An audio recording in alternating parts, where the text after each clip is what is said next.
안녕하세요. 인간 같지도 않은 남편과 이혼한 30대 여성입니다. 어디 속 시원하게 털어놓을 곳도 마땅치 않고 한편으론 남편이든 그 여자든 이 사연 좀 듣고 정신 좀 차렸으면 해서 이렇게 몇 자 적어보네요. 왕년에 고생 한번 안 하는 사람 없다지만 제 인생도 참 박복합니다. 저를 낳으면서 죽을 고비를 넘기셨다는 어머니는 제 나이 15에 돌아가셨거든요. 그리고 한 1년은 할머니와 함께 지냈는데 할머니가 저를 어찌나 미워하시던지요. 딸이라서 밉다, 키가 커서 싫다, 지 애미 잡아먹은 X, 사춘기로 한참 예민하던 시기에 할머니의 폭언에 얼마나 시달렸는지 몰라요. 그런 와중에 저희 아버지는 돈 벌어온다고 집안 곳곳을 전전하셨다 들었는데 그러다 하루는 아버지보다도 한참 어려 보이는 여자를 데려왔습니다. 새어머니라 하더군요. 새어머니만 놓고 이야기하자면 나쁜 분은 결코 아니셨어요. 하지만 그땐 저도 어렸으니 새어머니한테 어떻게 다가가야 할지 몰랐고 새어머니도 어떻게 엄마 노릇이란 걸 해야 하는지 감을 못 잡는 눈치였네요. 게다가 아버지가 출근하고 나면 할머니는 새어머니를 정말 못살게 괴롭혔어요. 별것도 아닌데 손이 크네, 엉덩이가 가볍네 어쩌네 저쩌네 그냥 넘어가도 될 것 같은 일들로 새어머니한테 화를 내고 소리를 지르고 그리고 아버지는 그런 새어머니를 지켜주지 못하시대요. 그도 그럴 것이 어려서는 잘 몰랐는데 돌아가신 어머니 병원비다 뭐다 해서 아버지가 할머니한테 돈을 많이 가져다 썼던 모양이에요. 할머니도 할머니대로 다 큰 아들이 저러니 얼마나 답답했겠어요? 그러니 그 화풀이를 저한테 하다가 나중엔 애먼 새어머니한테 했던 거지요. 그리고 아버지는 자기 때문에 새어머니가 공경에 처하는 걸 뻔히 알면서도 나몰라라 하기 일쑤였고요. 결국 저희 새어머니는 아버지가 돈 벌어온다고 지방에 내려간 어느 날 오밤중에 흔적도 없이 사라졌습니다. 이후로 아버지가 어떤 심정으로 사셨는진 솔직히 모르겠어요. 단 한 번도 저에게 그 속을 내비치신 적이 없으니까요. 다만 새어머니까지 집을 떠나자 아버지는 완전히 일을 손에서 놓으셨습니다. 자식인 저는 눈에 보이지도 않았나 봐요. 하루가 멀다 하고 낮밤으로 술만 찾아대셨지요. 누가 술이라도 한 잔 사준다 하면 거절하는 법이 없었고요. 돌아가신 그날도 동네 아저씨들하고 술을 드셨대요. 한 아저씨가 데려다 준다 하는 걸 아버지가 자긴 멀쩡하다고 고집을 피우곤 혼자 집으로 향하셨다는데 경찰한테 전화를 받고 병원으로 가니 이미 싸늘하게 식어버린 아버지가 저를 기다리고 계셨습니다. 도로에서 자동차 세대에 연달아 치이셨다고요. 저희 아버지 사건은 뉴스에도 나오고 잠깐이나마 세상을 떠들썩하게 했지만 금방 또 잊혀졌어요. 세상살이가 원래 그렇잖아요. 이후로 저는 다시 할머니와 둘이 지내게 되었는데 이렇게 표현해도 될지 모르겠지만 사는 게 아니대요. 아버지가 그랬듯이 할머니도 술을 찾기 시작하셨고 언젠가 한 번은 저더러 공부는 해서 뭘 하냐며 제 교과서를 다 찢어버리셨지요. 그러다 고등학교를 졸업한 다음 날 할머니가 저를 불러 200만 원을 손에 쥐어주시더니 나가랍니다. 저를 보면 돌아가신 어머니 아버지 생각이 나서 억장이 무너진다고 당신 앞에서 사라지라대요.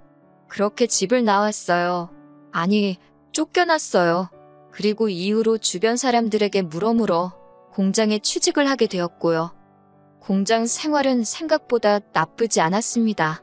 묵묵히 맡은 일만 잘하면 매달 꼬박꼬박 월급이 들어오니 그 돈 모으는 재미로 살았지요. 그러다 제 나이 25에 지금의 남편을 소개받았습니다. 이후로 6개월의 짧은 연애를 하고 단촐한 결혼식을 올리며 부부의 연을 맺었네요. 결혼할 때 제가 모아둔 돈과 남편이 모아둔 돈으로 작은 전세방을 구했어요. 시부모님은 부모 없는 제 처지가 마음에 안 든다며 전혀 도움을 안 주셨고요. 그러다 제가 결혼한 지 반년 만에 임신을 하면서 공장을 관두게 되었습니다. 어머님이 첫째는 무조건 아들을 낳아야 한다고 어찌나 유난이셨는 제 귀에 딱지가 않는 기분이었지요. 그리고 다행히 어머님의 바램대로 저는 10달을 꼬박 채운 뒤 아들을 낳았습니다. 그제서야 어머님께 며느리로 인정을 받았어요. 내 배 아파 낳은 아들, 그리고 남편, 시부모님, 비로소 내 가족이 생겼다는 그 기쁨과 행복은 어디 견줄 것이 못 되었지요. 하지만 그 행복은 오래가지 못했습니다. 아들이 2돌을 막 지났을 때 남편에게 여자가 있다는 사실을 알게 되었거든요. 주말이었는데 이른 아침부터 남편이 회사에 가서 확인할 게 있다며 집을 나서더라고요. 그런데 점심때가 지나도 집에 오지도 않고 혼자서 고생하는 남편을 생각하니 안쓰럽더군요. 그래서 아들 얼굴 보고 힘내라는 뜻으로 영상통화를 걸었습니다. 그런데 몇 번이고 신호가 가도 전화를 안 받는 거예요. 그래서 어쩔 수 없이 포기하고 있는데 남편한테 전화가 걸려왔어요. 얼른 받았더니 남편이 누구랑 이야기를 하고 있더라고요. 전에도 종종 휴대폰을 엉덩이로 잘못 눌러서 엉뚱한 데다 전화를 걸곤 했는데 이번에도 그런 모양이었지요. 그래서 전화를 끊으려고 하는데 어떤 여자가 남편한테 오빠 어쩌고 그래요. 그때부턴 저도 모르게 입을 틀어막고 여자가 하는 말에 귀를 쫑긋 세웠습니다. 30초 남짓의 짧은 대화였지만 둘이 어떤 사이인지는 알고도 남을 만큼 저질스러운 대화가 오고 가더군요. 휴대폰을 들고 있던 제 손이 바들바들 떨리고 있었네요. 남편은 그날 늦은 밤이 돼서야 들어왔습니다. 남편에게 데이트는 잘했냐고 물으니 남편이 뜬금없이 그게 무슨 소리냐고 그래요. 그래서 아까 휴대폰으로 당신이 생중계해주지 않았냐 했지요. 그러자 남편이 허겁지겁 자기 휴대폰을 확인하더니 되도 않는 변명을 늘어놓더군요. 영업하느라 만난 거라나 어쩐다나 영업을 몸으로 삶아떼고 하냐고 쏘아붙이니 저더러 하는 말이 집구석에 있는 제가 뭘 알겠냐입니다. 그러면서 저더러 거울 좀 보래요. 일주일 중 하루 쉬는데 너가 남자면 너 같은 여자랑 집구석에 있고 싶겠냐고요. 비참하고 화도 나고 더 속상한 건 이럴 때 전화할 친정도 친구도 없다는 사실이었어요. 그런데 누구한테라도 이야기를 하지 않으면 속이 까맣게 타들어갈 것 같더라고요. 그래서 고민 끝에 같이 공장에서 일하던 언니한테 전화를 걸었습니다. 언니가 제 이야기를 듣더니 잘 살고 있는 줄 알았는데 이게 웬일이냐며 그래도 이혼은 하지 말라대요. 지금 네가 가진 게 뭐가 있냐고 이혼하면 그 XX들만 좋은 일 시키는 거라고요. 그러면서 이참에 저더러 다시 일을 시작하래요. 어쨌든 돈이라도 몇 푼 쥐고 있어야 더 더러운 꼴은 안 볼 거라면서요. 언니 말을 듣다 보니 일리가 있더라고요. 당장 남편을 보면 더럽고 혐오스러울 것 같은데 그간 모은 돈은 이 집구석에 다 묶여있지. 생활비는 타서 쓰니 여윳돈도 없지. 그 생각을 하니 서글픈 거예요. 그래서 바로 언니한테 어디 아는 일자리 없냐 물으니 마침 자기 아는 사람 사무실에서 사람을 구하더라며 자기가 다리를 놔주겠답니다.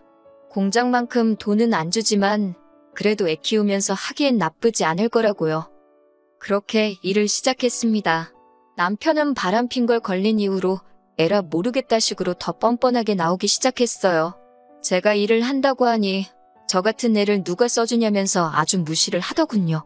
너무 모욕적이었지만 정말 갈 곳이 없어서 기댈 곳이 없어서 이를 악물고 그 수모를 견뎠습니다. 아이는 어머님이 맡아주신다 하셔서 거기다 맡겼고 저는 회사 일을 시작했어요. 언니 말대로 월급은 많지 않았지만 그래도 집이 아닌 곳에서 제 할 일이 있다는 그 사실만으로도 큰 위로가 되더군요. 잡생각을 잊기 위해 일을 정말 열심히 했어요.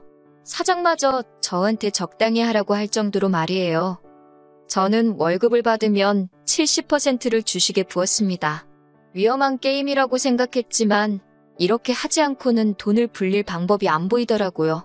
그리고 마침 사장이 제가 주식에 관심을 보이니 자기도 주식 투자를 하고 있다며 이리저리 도움을 주었어요. 이후로 어느 정도 그렇게 제 손에 목돈이 생기니 자신감도 생기대요. 남편이 바람을 피든 말든 무관심해지더라고요. 저 인간 없다고 내가 못 살 것도 아니다 싶었달까요.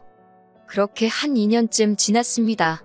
아들은 어느덧 유치원생이 되었고 저도 회사에서 완전히 자리를 잡은 상황이었지요.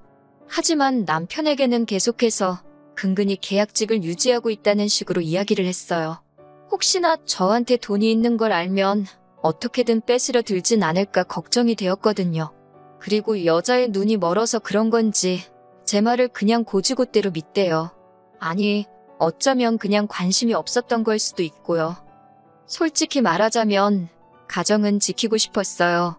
남편이 미워서 정말 죽기를 바란 적도 있었지만 그래도 아들을 위해서 이혼만은 안 하고 싶었지요. 어머님 아버님과는 원만하게 지내고 있었으니 남편만 제자리를 찾으면 될 것 같았거든요. 그래서 내가 좀 잘해볼까 그러면 저 사람 마음이 돌아올까 그런 바보 같은 생각도 몇 번을 했었고요. 하지만 결국 저희 아들의 초등학교 입학을 앞두고 남편이 저한테 이혼하자고 하대요. 이대로는 더 못 살겠다고. 그리고 그 여자가 임신을 했답니다. 저더러 그 애를 키워줄 거 아니면 이제 그만 자기를 놔달래요. 그런 소리까지 들은 마당에 껍데기만 잡고 살면 뭐하나 싶대요. 그래서 그러자 했어요. 그리고는 남편더러 대신 이 전세집 보증금은 전부 내가 갚겠다. 아들은 데려가라 했습니다. 변명같이 들리겠지만 저 혼자서 아들을 잘 키울 자신이 없었거든요. 그나마 어머님 아버님도 손자인 아들한테는 껌뻑 죽고 남편도 아들한테는 자상하고 좋은 아빠였으니 엄마인 저랑 단둘이 있는 것보단 낫겠다 싶어서 내린 결정이었네요. 재산이고 양육권이고 변호사 선임해서 깔끔하게 처리하면서 이혼하니까 3달도 채 안 걸리더라고요. 3달 동안 남편은 보란듯이 그 여자 집에 가 있었고 저는 평소와 다름없이 생활했습니다. 서운했던 건 어머님 아버님이 저희가 이혼하기로 했다는 이야기를 들으시곤 저더러 좀 참지 그랬냐면서 제 탓을 하셨다는 거예요.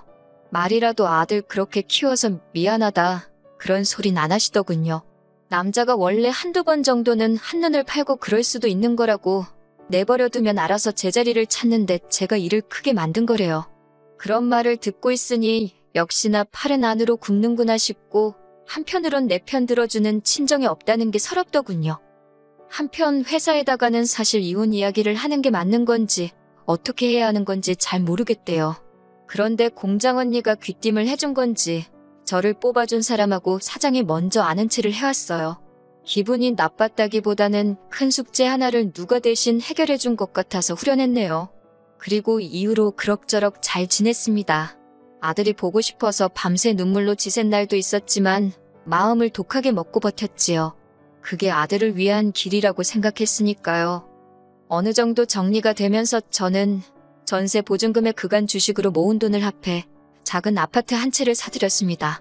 시기를 잘 타서 시세보다 저렴하게 대출도 거의 받지 않고 샀지요. 인테리어도 큰돈 들여 했어요. 새로운 집에서 좋은 기운 받아서 잘 살아보자고 몇 번이고 스스로에게 되뇌었지요. 그러다 3달 전 남편으로부터 연락을 받았습니다. 혹시 아들한테 무슨 일이라도 생겼나 싶어서 불이 나게 전화를 받는데 심장이 벌렁벌렁하는 게 느껴지더군요. 그런데 남편이 침통한 목소리로 생각지도 못한 소식을 전했습니다. 어머님이 암으로 입원을 하셨다고요. 그러면서 어머님이 저를 찾으신다고 저더러 와서 어머님 좀 돌봐주면 안 되냐입니다. 그 여자는 지금 배가 불러와서 어머님 병간호는 못한다나요? 그래서 그러면 돈 주고 간병인을 쓰던지 하면 되지. 내가 아직도 네 마누라로 보이냐고 정신 차리라고 소리를 질렀네요. 하지만 인간이 말귀를 못 알아들어 처먹은 건지 또 연락을 해왔어요. 전 솔직히 시어머니가 돌아가시기라도 한 줄 알았습니다. 그런데 전화를 받으니 대뜸 악을 쓰대요. 그 소리가 어찌나 크던지 고막이 다 찢어지는 줄 알았다니까요. 남편이 대뜸 저더러 저 때문에 그 여자가 유산을 했답니다. 밑도 끝도 없는 남편의 말에 황당해서 그게 무슨 소리냐니가 제가 어머님 병간호를 안 해줘서 그 여자가 병간호를 했다나요? 어이가 없어서 간병인을 쓰면 되지 그걸 왜 임산부를 시켰냐고 쏘아붙였지요. 그랬더니 그 여자가 어머님한테 잘 보이고 싶다면서 자진해서 한다고 했대요. 더 어이가 없었지요. 지가 한 걸 왜 나한테 날린가 싶어서. 그런데 어머님이 자꾸 그 여자 하는 것마다 저랑 비교를 하셨나 봐요. 그 여자가 스트레스 받는다고 몇 번을 이야기하더니 결국 출산을 한 달도 안 남기고 애를 잃었다고요. 듣고 있으니 그 여자도 어지간히 멍청하네 싶으면서도 그게 왜 내 탓이라는 건지 점점 화가 나는 거예요. 결국 열받아서 이게 다 당신이 남한테 피해주고 살아서 주변 사람들이 벌받는 거라 했습니다. 네가 남의 가슴에 못 박은 거 지금 돌려받는 거라고 다 네 업보 때문이라고요. 그러면서 애 하나로 끝날 것 같냐고 지금 생각해보면 꽤나 잔인한 말을 퍼부었던 것 같아요. 솔직히 제가 남편 뺨을 올려치거나 그런 건 아니지만 정말 신이 있구나 싶어서 무섭기도 하고 남편이 처한 상황이 고소하기도 하고 그래요. 카르마라는 게 정말 있기는 한가 봅니다. 아, 그리고 이런 와중에 속 편한 소리 같지만 저는 회사 사장님하고 조금씩 서로를 알아가 보기로 했어요. 그리고 아들에 대한 친권과 양육권을 되찾아오기 위해 변호사도 선임했고요. 하루빨리 모든 게 정리가 돼서 제 인생에도 따뜻한 봄날이 찾아오면 좋겠습니다.